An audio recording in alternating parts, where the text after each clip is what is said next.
Quel week-end magnifique. Donc ici Vincent Parieur Sportif, abonnez-vous si ce n'est pas encore fait. Vraiment ce week-end on a fait un week-end magnifique parce qu'on a quasiment tout rentré, on frôle le perfect.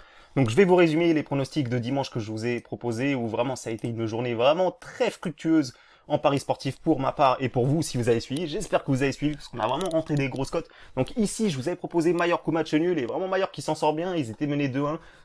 À 10 minutes de la fin, ils avaient eu un carton rouge et ils ont réussi à revenir. Donc vraiment un petit peu chanceux sur ce pronostic-là, mais l'important est que ça passe et c'est passé. Betis Séville remboursé 6 matchs nuls contre l'Espagnol. Alors là, le Betis menait 1-0, ensuite il y a eu 2-1 pour l'Espagnol, ensuite ils sont revenus à 2-2, ils auraient pu marquer à la fin. Le Betis qui a été excellent en deuxième mi-temps, qui aurait pu ramener cette victoire et qui ne l'a pas fait, donc nous sommes remboursés grâce à la mise remboursée 6 matchs nuls et c'est vraiment très bien parce qu'on peut voir ici que c'est la plus petite cote qui est remboursé, donc vraiment c'est très bien. Si j'aurais voulu qu'il y en ait un qui soit remboursé, j'aurais choisi celui-ci bien évidemment vu les cotes. Et bien évidemment le Stade Rennais qui va gagner, Stade Rennais gagné et remboursé 6 matchs nuls contre l'OL, très content que ce pronostic passe, même s'il passe à la dernière seconde avec pas mal de réussite parce que le gardien de Rennes fait un énorme arrêt et juste après le Stade Rennais marque, donc vraiment très content, beaucoup de réussite sur ce week-end, mais vraiment c'était une value parce que quand on voit le match, vraiment le Stade Rennais a vraiment été au niveau de l'OL, hein, vraiment ça ne valait pas des cotes aussi hautes, je vous l'avais dit qu'il y avait une value là-dessus.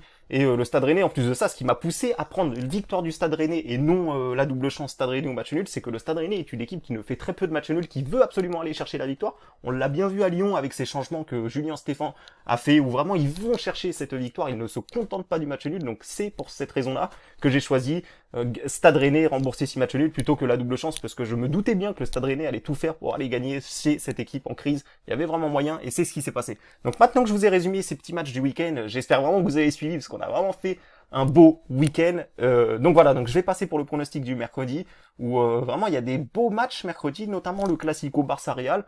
Je vais pas parier dessus, parce que pour moi il n'y a pas de value sur ce match-là, même si c'est un match qui va être très intéressant à suivre. Il y a également le match du PSG, où là-dessus c'est même pas la peine de parier sur ce match-là. Bon, les cotes sont ridicules. Et il y a un match qui m'intéresse et qui m'a intéressé, où j'ai pris le pronostic depuis un bon moment, c'est le Nîmes Olympique qui reçoit l'AS Saint-Etienne. Donc déjà, en Coupe de la Ligue, il faut savoir une chose, quand vous pariez sur les matchs de coupe, sachez bien une chose, la chose la plus importante, c'est d'aller regarder les compos d'équipes qui vont être alignées. Parce que sachez bien une chose, c'est qu'en championnat, en Ligue des Champions, vous pouvez être quasiment sûr que l'équipe type va être alignée, mais en Coupe de la Ligue, en coupe, etc., c'est très différent.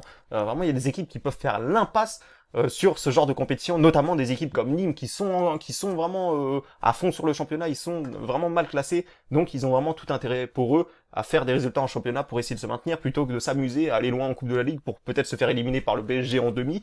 Voilà, donc vous comprenez vraiment que ce genre d'équipe, c'est plutôt mieux pour eux de se faire éliminer pour pouvoir jouer à fond le championnat. Le contraire de l'AS Saint-Etienne qui vraiment je pense va jouer ce genre de coupe là à fond parce qu'ils sont éliminés de l'Europa League, ils ont plus que le championnat et les coupes à jouer.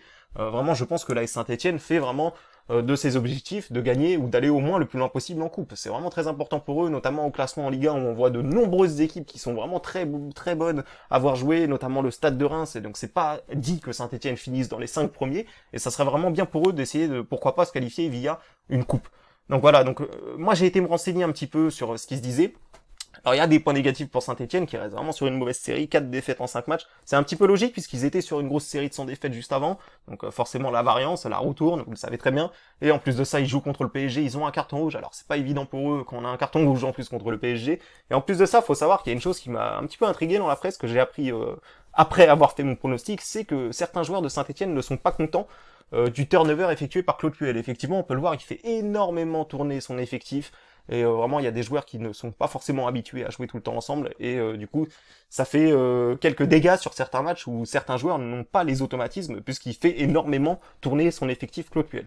Donc voilà, donc ensuite, il y a autre chose qu'il faut prendre en compte, c'est que le Nîmes Olympique est dans une série catastrophique. C'est vraiment, il y a tout qui s'acharne contre eux. Le match contre Nîmes, ils reçoivent 2 cartons rouges. Donc forcément, au match d'après, ceux qui ont eu un carton rouge sont suspendus. Donc vraiment, pas de chance pour cette équipe de Nîmes qui vraiment et a de grosses difficultés. En plus de ça, ils ont beaucoup d'absents et d'après ce que je sais à travers la presse, ce qu'on a vu à l'entraînement de Nîmes, apparemment c'est une équipe remplaçante qui va être alignée, ce qui est un petit peu quelque part logique. Il y a un gros déplacement à Marseille ce week-end.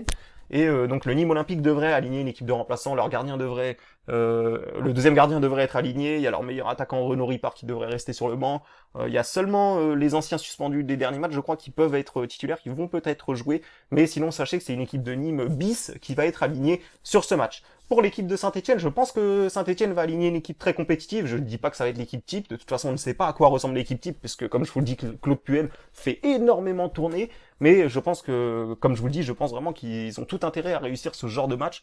Vraiment, ça peut être une bouffée d'oxygène pour eux. Ils sont sur 3 défaites, ça peut relancer quelque chose.